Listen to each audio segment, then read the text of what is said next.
corazón humano es como una frágil embarcación en la que se quiere llegar a las estrellas. Fueron las palabras del artista italiano Giotto di Bondone. Hoy conoceremos su obra.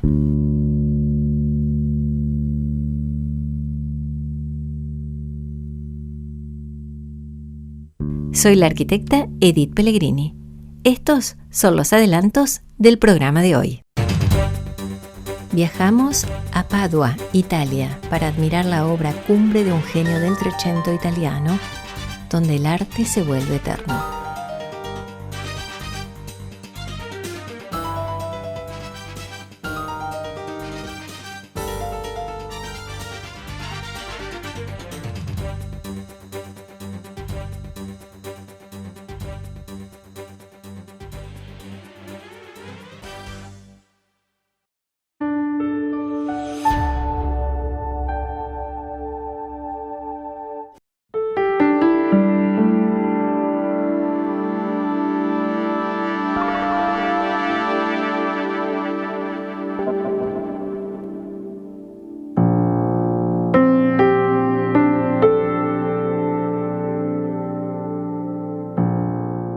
Giotto di Bondone habría nacido alrededor de 1267 en Colle di Vespagnano, localidad que hoy se llama Vicchio, en la campiña de Florencia. Su arte revolucionario se caracterizó por una preocupación nunca antes vista por los espacios, el volumen y la luz, pero sobre todo por una impactante insistencia en el naturalismo de las expresiones y las posturas de sus personajes. Fue Giotto el primer creador italiano en superar las tendencias bizantinas de la pintura de su tiempo, empujando el arte hacia nuevos caminos que desembocarían en la gran revolución artística del Renacimiento. Según su principal biógrafo, el historiador y arquitecto italiano del Renacimiento Giorgio Vasari, él era hijo de un campesino llamado Bondone. En su infancia fue pastor de ovejas. Si bien la mayoría de los historiadores cree que su nombre era Giotto di Bondone, otros opinan que en realidad se llamaba Ambrogio o Angelo, siendo Giotto el diminutivo de Ambrogiotto o Angelotto. Para aquella época, Florencia era sitio de grandes artistas, donde maestros como Cimabue se destacaban por su trabajo. Tal como ilustran posteriormente algunos artistas, una famosa historia que se cuenta. El célebre maestro Cimabue habría descubierto al joven Giotto en el campo, mientras éste cuidaba su rebaño. Según la historia, el niño, usando una piedra plana como lienzo, dibujó una oveja con tal realismo que dejó asombrado al maestro. Impresionado por su extraordinario talento, Cimabue no dudó en llevarlo a su taller, donde lo admitió como aprendiz, marcando así el inicio de la carrera de uno de los más grandes artistas del proto-renacimiento. ¿Cuánto hay de verdad en esta historia? Es objeto de debate. Lo cierto es que su extraordinario virtuosismo y sus habilidades marcaron una diferencia notable en su obra, llegando incluso a superar a su propio maestro, como lo afirmará Dante en la Divina Comedia.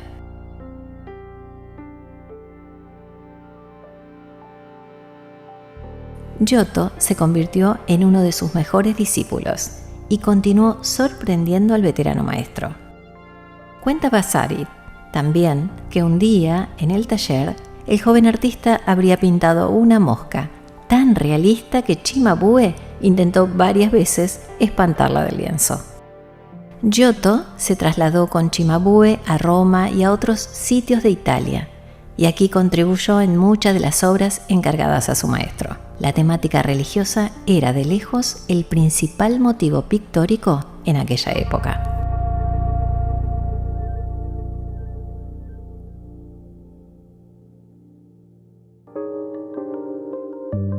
A la muerte de su mentor, provisto de su talento natural y de las enseñanzas que recibió, Giotto continuó con las obras que habían comenzado con su maestro. como así también empezó a recibir encargos de nuevos clientes.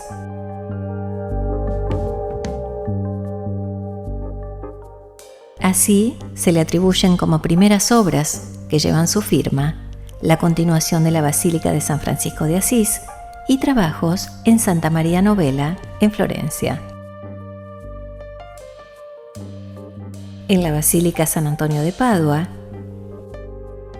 y en el Palacio de la Ragione, en esta misma ciudad.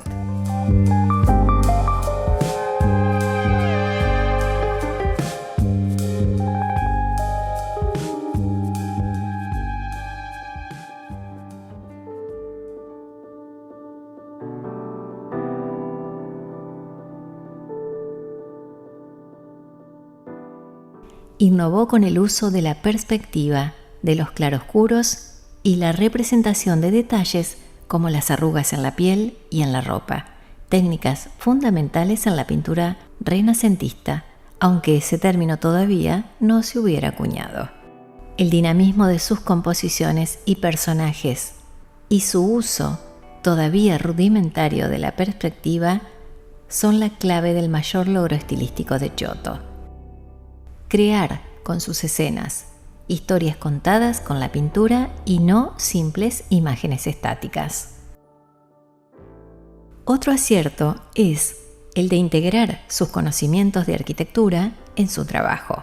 Se encargaba él mismo del diseño de los espacios en los que debía pintar, disponiéndolos de modo que las paredes y techos formaran lienzos del número y tamaño adecuados que necesitaba para contar la historia que tenía pensada. Cuando Giotto contaba con 30 años, su fama había trascendido las fronteras de Florencia y se extendía ya por toda Italia, hasta tal punto que el Papa Bonifacio VIII le envió un mensajero para pedirle una muestra de su arte, con la intención de ver por sí mismo si el renombrado pintor era digno de recibir propuestas para trabajar en Roma. Según Vasari, Giotto tomó un lienzo blanco en presencia del recadero, hundió su pincel en pintura roja y con un solo trazo continuo dibujó a mano alzada un círculo geométricamente perfecto, diciendo al hombre: la valía de este trabajo será reconocida. El Papa vio el lienzo y percibió instantáneamente que Giotto era superior a todos los demás pintores de su tiempo.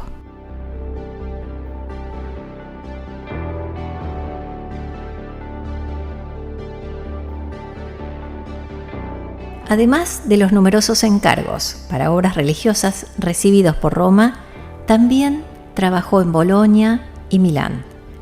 Fue aclamado como arquitecto y junto con otros artistas intervino en la Catedral de Florencia, Santa María del Fiore.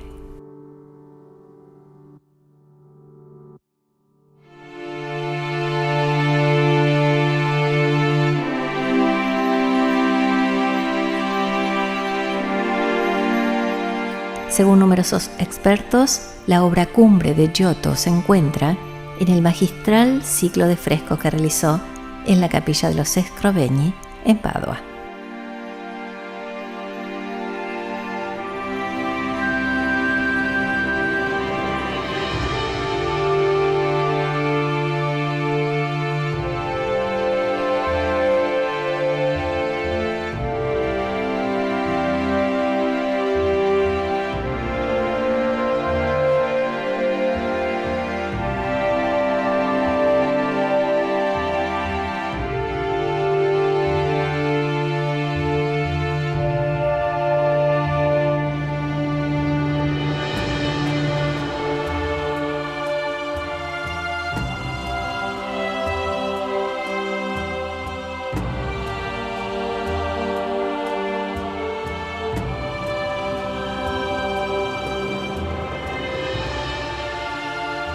En el año 1303, Enrico Scrovegni manda construir esta capilla para expiar los pecados de su padre, un banquero usurero de aquí del lugar. Contrata a Giotto para que realice toda la decoración interior, tanto de las paredes como de la bóveda.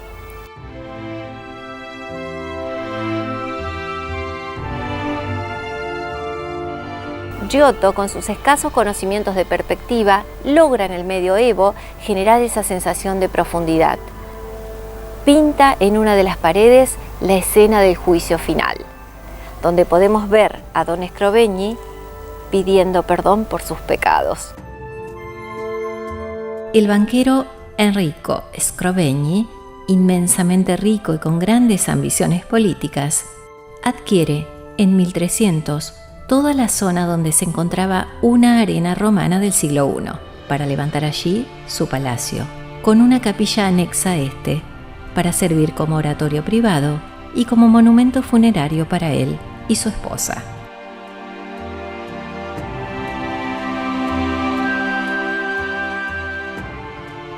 En el inicio del siglo XIV, Padua era una de las ciudades más ricas de Italia, admirada en toda Europa por su prestigiosa universidad, que había sido fundada en 1222, y por la fama de un fraile predicador, Antonio.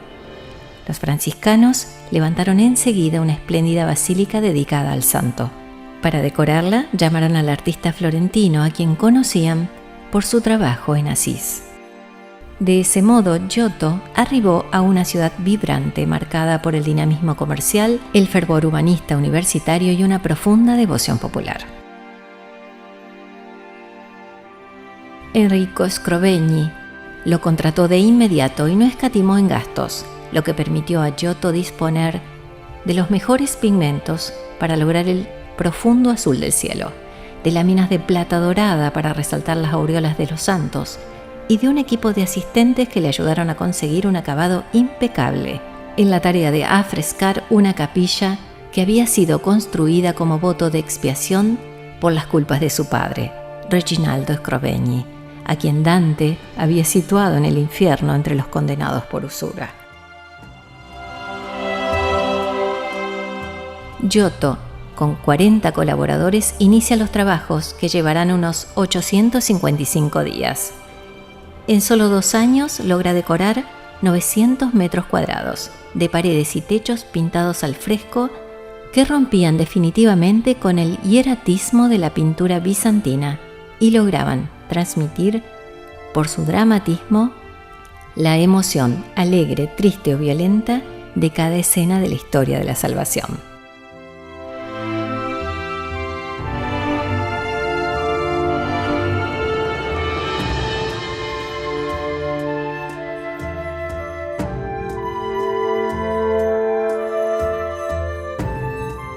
Este sublime conjunto artístico despliega, con una profundidad y maestría sin precedentes, escenas bíblicas, tanto del Antiguo como del Nuevo Testamento, culminando en una imponente representación del juicio final. En cada pincelada, Giotto revolucionó el lenguaje pictórico de su tiempo, dotando a las figuras de una humanidad conmovedora y a los espacios de una perspectiva innovadora, sentando así las bases del Renacimiento y elevando la pintura a nuevas cumbres de expresión espiritual y artística. Para este encargo de suma importancia, Giotto tenía a su disposición las paredes de una iglesia de pequeñas dimensiones y asimétrica a causa de las 6 ventanas que se abren únicamente en la pared derecha. Para poder llevar a cabo el amplio programa iconográfico, el pintor tomó como punto de referencia el espacio entre las 2 ventanas, del que no podía prescindir, calculando introducir en él 2 escenas, una sobre otra. Con esta unidad de medida subdividió las paredes de la capilla.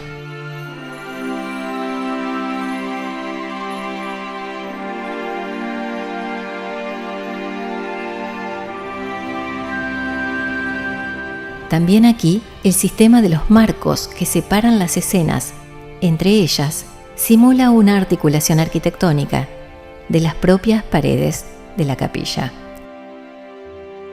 En esta iglesia la idea es la de encerrar los frescos en anchas fajas de mármol pintado, pero con marcos de poco realce y decorados a la cosmatesca, en los que se abren medallones lobulados con representaciones menores. Una idea novedosa que introdujo en aquel entonces y que fue copiada posteriormente es la de haber simulado una base de amplios recuadros de mármol jaspeado, rematada por un marco de leve voladizo sostenido por una fila de minúsculas ménsulas.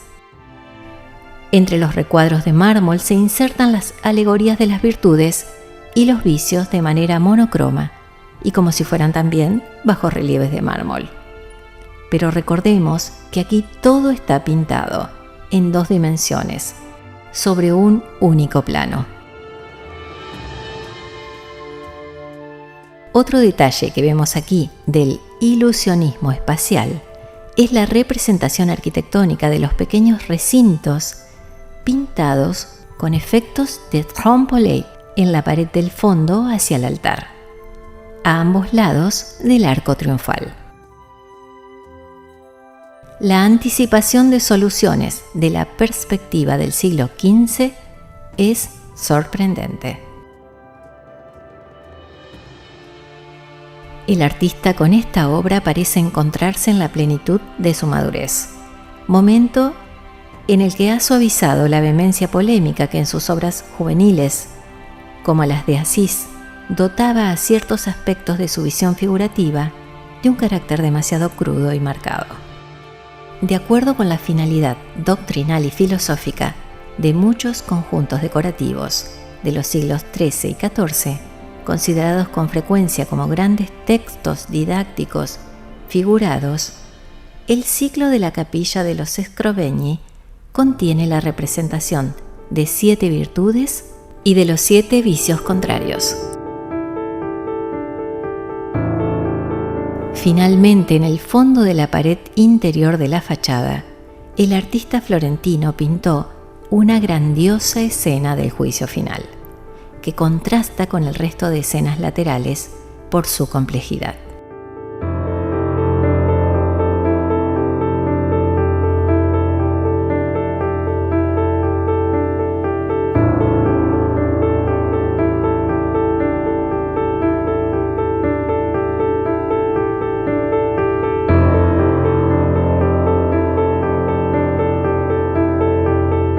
Cada fresco, de una calidad extraordinaria, bien merecía redimir el alma del banquero Reginaldo. Y en el juicio final, Giotto, al igual que otros artistas hicieran en su propia obra, se autorretrató entre los bienaventurados.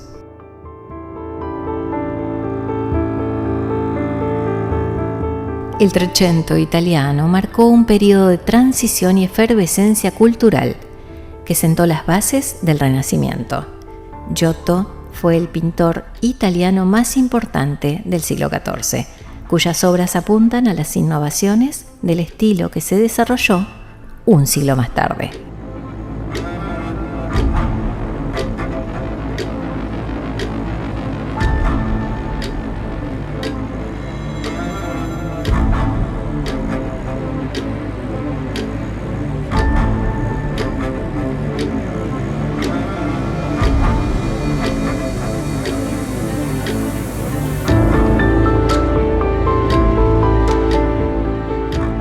En 1827, el palacio fue demolido y hoy solo queda la capilla que fue adquirida por el Ayuntamiento de Padua. En 2001 comenzó una intensa restauración y tras 2 años de trabajo, los frescos recuperaron su esplendor y su fuerza original, convirtiendo a la capilla en una de las maravillas del mundo del arte.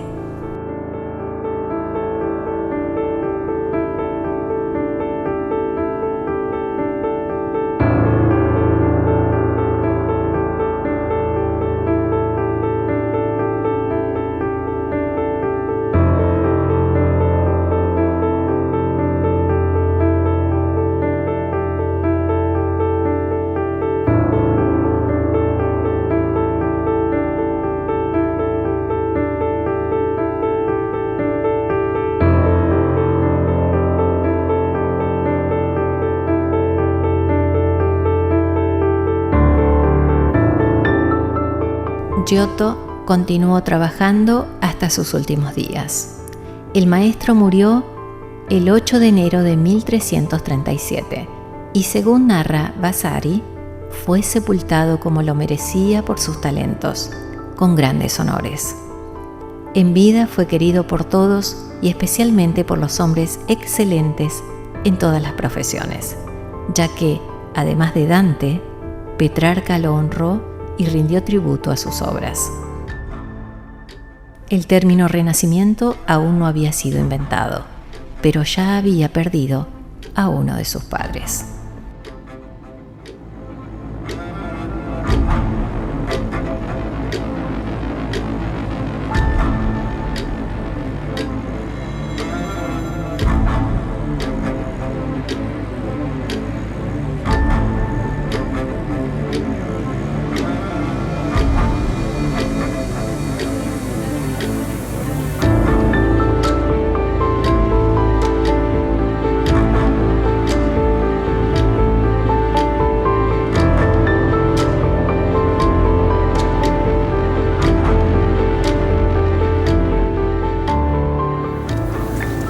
¿Habrá visto esta capilla el Papa Julio II y le habrá encargado a Miguel Ángel la Capilla Sixtina?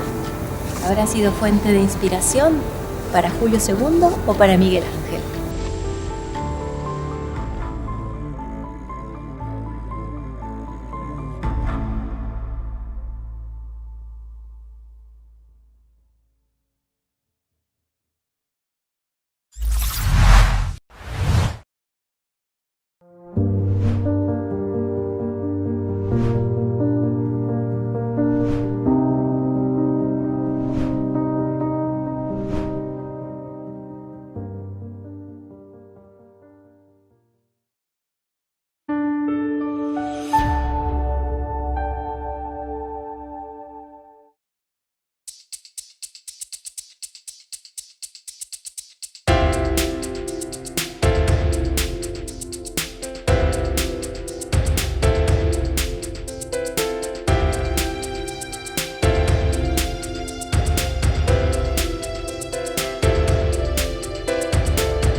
Para acceder a más contenidos exclusivos, seguime por Instagram.